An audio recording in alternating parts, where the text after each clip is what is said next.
బులెటిన్లో breaking news చూస్తున్నాం. సృష్టి ఫెర్టిలిటీ సెంటర్ అక్రమాల వ్యవహారంలో కీలక పరిణామం చోటు చేసుకుంది. తాజాగా సృష్టిపై ఈడీ కేసు నమోదు చేసింది. ఎఫ్ఐఆర్ ఆధారంగా ఈడీ కేసు నమోదు చేసినట్లు అధికారులు తెలిపారు. సరోగసీ పేరుతో పిల్లల ట్రాఫికింగ్ కు డాక్టర్ నమ్రత పాల్పడ్డారు. ఈ నేపథ్యంలో నమ్రతను త్వరలోనే ఈడీ అధికారులు ప్రశ్నించనున్నారు. 4 నెలల్లో 500 కోట్ల రూపాయల లావాదేవీలు జరిపినట్లు అధికారులు గుర్తించారు.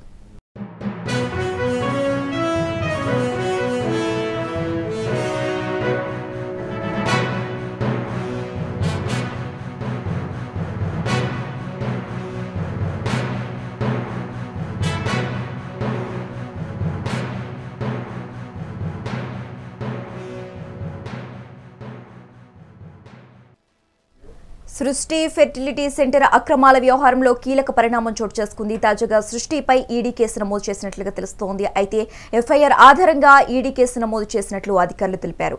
ఇక ఇదే అంశానికి సంబంధించి మోర్ అప్డేట్స్ మా ప్రతినిధి హారిక ఫోన్ ద్వారా అందిస్తారు. హారిక,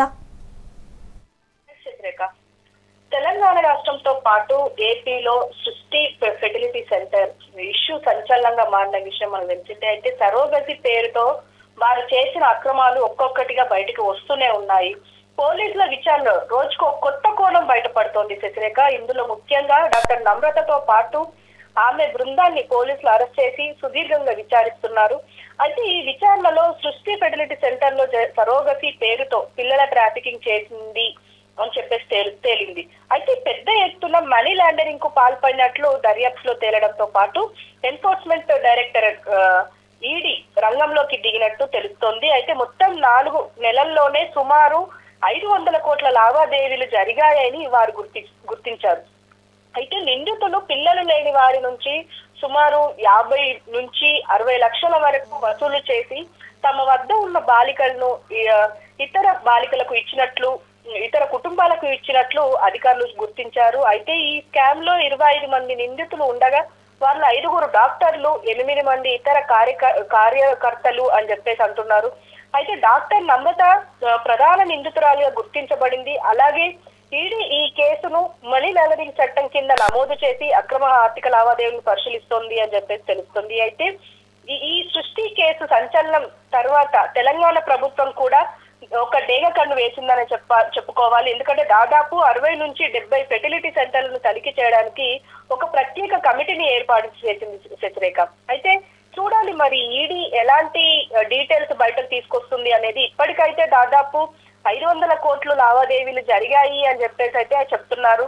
మరి పూర్తి సమాచారం అయితే రావాల్సి ఉంది శశిరేఖ.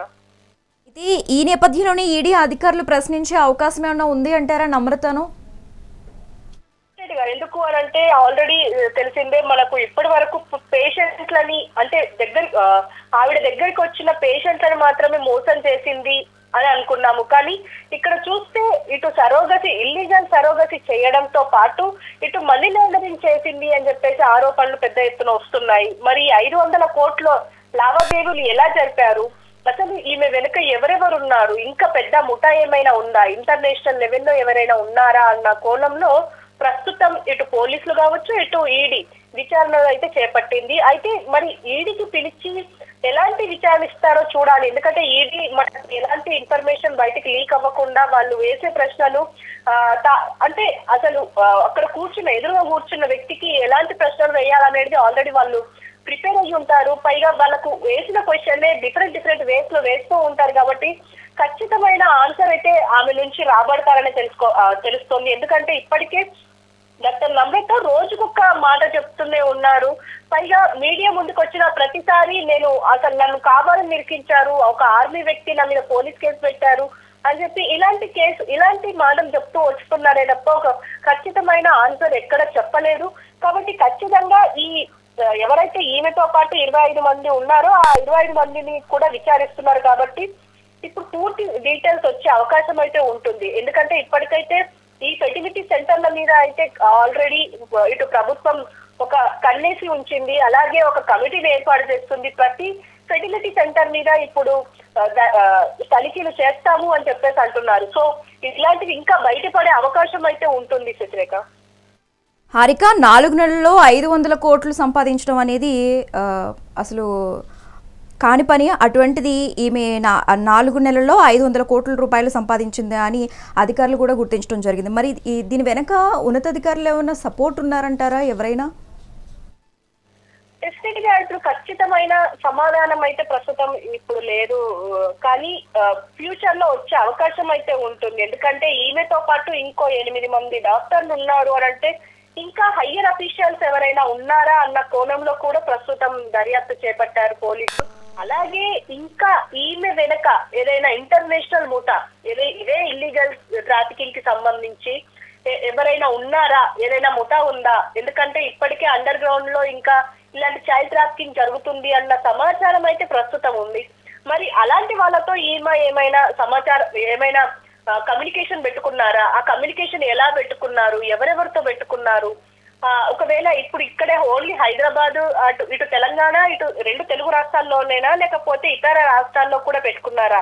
ఇతర దేశాల వాళ్ళతో పెట్టుకున్నారా సంబంధాలు అన్న కోణంలో కూడా ప్రస్తుతం అధికారులు దర్యాప్తు అయితే చేస్తున్నారు.